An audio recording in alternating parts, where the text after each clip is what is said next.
What's up everyone, Sean here, and welcome to another game review of mine. Today I got Borderlands 2 here to review, so let's get to it.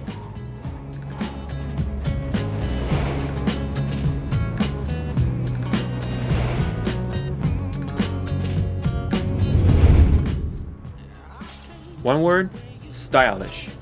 This game shows cel shading graphics at its best. Line art, eye-popping colors, and the cartoonish design makes so much sense as to why people would be spellbound by its graphics. Everything from the characters to the guns are visual eye candies, including the menus and the HUD. I love the little things like the little numbers flying around when you shoot the enemies, and the environment design can't be left unsaid. It's beautiful. This is a solid department as voice work on the characters and the sounds on the guns are fantastic. They really do sound beefy and not something like Hasbro would make, especially when you reload them.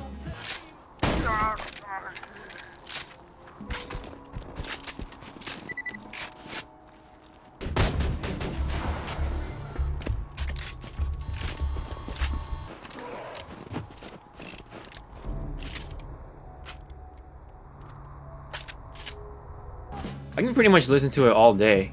The little details such as footsteps, equipment rattling around your body only makes the sound experience that much better.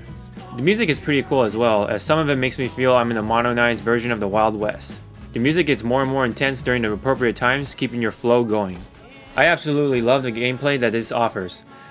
It feels like a Call of Duty or Battlefield game, but plays like an open world RPG, and has two things that I love mashed into this grand piece of video gaming awesomeness. Now the story goes is that Handsome Jack is trying to be the total overlord in the world of Pandora by taking the Vault, a place with hidden alien technology. Your job is to stop him as you choose one of the four characters. Axton, a soldier who brings out his autonomous torrent for fire support. Maya, who can heal and destroy with her supernatural powers. Salvador, who can dual wield any gun in the game and be a friggin' tank. And Zero, who uses his ninja-like prowess to kill his foes. You can also download a character via DLC and make that 5. The game is simple and yet very addicting. You shoot at enemies, do quests, and you level up. You can travel its world by running with unlimited sprinting, but you can also drive armed vehicles to get around. The driving controls are like driving tanks in certain war games, and of course the regular controls are pretty solid as well. But what makes it fun also is that you have skill trees. You add skills to your character by applying points to each block. For every certain amount of points spent in one part of the tree, you advance to a new section, thus giving you more choices. However, you're actually not given enough points to get all the skills because it starts after level 5. That way, you have to think of which skills you want, which becomes a game that makes you think at least a little, not just gotta spend my time to get them skills.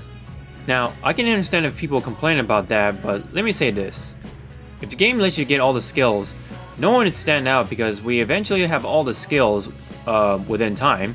That's why I have no complaints about this. Making your character a little more unique adds a bit but better experience to the game. The way you reload some of the guns, you actually throw the gun at the enemy and it actually blows up like a grenade. The more ammo it has, the more damage it does when it explodes. That I found hilarious. Enemy AI is pretty good actually, from what I saw. They take appropriate routes in an attempt to outflank you.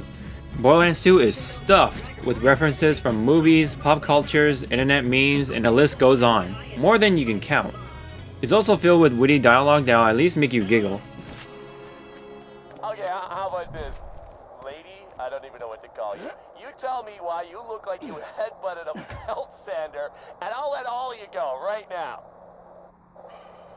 My husband gave me a skag pearl ring. The pearl released hunger-inducing pheromones.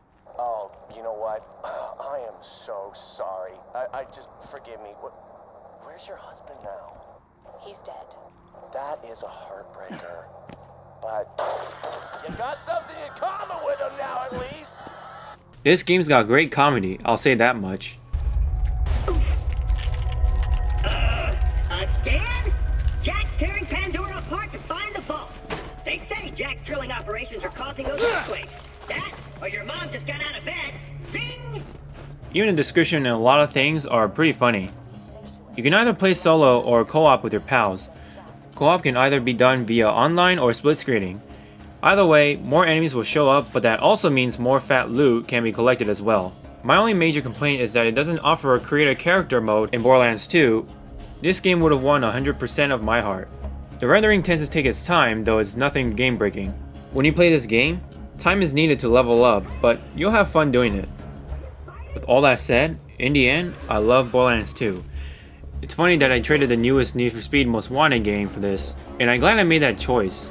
Not saying that Most Wanted was horrible, but it disappointed me up to that point, as I mentioned in my previous review. But that's beside the point. I'll give Borderlands 2 a 9.5 out of 10. It doesn't have that character creation mode, so I would have given it a perfect score. But anyways, this is an RPG shooter that you definitely want to pick up. It's got my definite recommendation. So that's it for my review on Borderlands 2. Now I think next time I'm going to be reviewing Black Ops 2, since that's my next game, so stick around for that, and hopefully I'll get that out soon. But anyways, thanks for watching. Sean out.